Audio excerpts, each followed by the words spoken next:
मला म्हणले तुला परभणीचे संपर्क प्रमुख करायचे, मला म्हणले तुम्हाला लातूरचा संपर्क प्रमुख करायचे. म्हणजे साहेब तुमच्या पाया पडतो, मला माझ्या जिल्ह्यापुरतं राहू द्या, मला दुसरीकडे पाठवू नका. का? कारण की आपल्याला माहिती आहे आपल्याला जेवढं झेपते तेवढंच आपण करायला पाहिजे. तेव्हा उगीच तुम्हाला सांगतो अंगापेक्षा भोंगा भारी करून काही फायदा नाही. या ठिकाणी संपर्क प्रमुख आनंदराव जाधव साहेब आहेत, मुंबईवरून त्या ठिकाणी येतात, त्यांच्या पायाला भित्री आहे, त्यांच्या सुद्धा पाठीमागे लागले की तुम्ही परभणी घ्या, मला वाटते नांदेड घ्या, बरोबर आहे साहेब. पण साहेबांनी सुद्धा त्या ठिकाणी सांगितलं की मला हिंगोली जिल्हा द्या.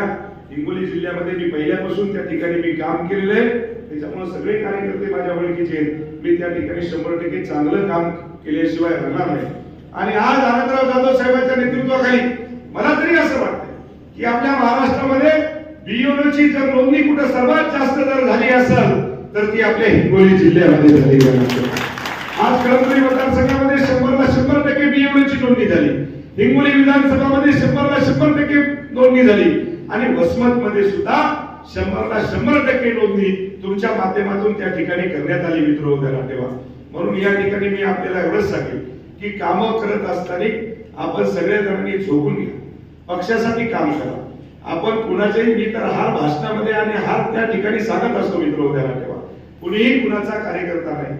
आपण कार्यकर्ते सन्माननीय सरसेनापती बाळासाहेब ठाकरेचे आपण मावळे, छत्रपती शिवाजी महाराजांचे मावळे आणि बाळासाहेबांचे आपण ज्या पद्धतीने बाळासाहेबांनी आपल्याला म्हणजे बाळकडू पाजलाय तेच बाळकडू सन्माननीय शिंदे साहेब आपल्याला घेऊन चलत आहेत. म्हणून या ठिकाणी मी आपल्याला एवढंच सांगेन की शिंदे साहेबांना जसं पायाला भिगरी लावली, कुणी म्हणते का शिंदे साहेब खराब आहेत? मला सांगा तुम्ही जरा, शिंदे साहेब कुणी म्हणते का खराब आहे? अरे मागच्या विधानसभेला तर तुम्हाला सांगतो शिंदे साहेबांच्या नावाखाली या ठिकाणी तुम्हाला सांगतो की पूर्ण महाराष्ट्रामध्ये भगवंत वातावरण झाल्याचं काम सन्माननीय शिंदे साहेबांच्या नेतृत्वाखाली झालं. म्हणून या ठिकाणी मी आपल्याला सांगेन की जे काही कामं असतील तुम्हाला सांगतो आपण सगळ्या जणांनी ताकदीनिशी तुम्हाला सांगतो की कामाला उतरा. उद्याची जिल्हा परिषद आणि पंचायत समिती या ठिकाणी मी तुम्हाला सांगतो सगळ्या जणांना थोडंसं, काल परवा दिवशी मला राजूने मला सांगितलं मीटिंग ठेवण्याच्या नंतर, राजू म्हणला की दादा थोडंसं कार्यकर्ते जरा संभ्रमामध्ये आहेत की उद्याचं कसं होईल काय होईल. काही काळजी करू नका त्यांना ठेवा.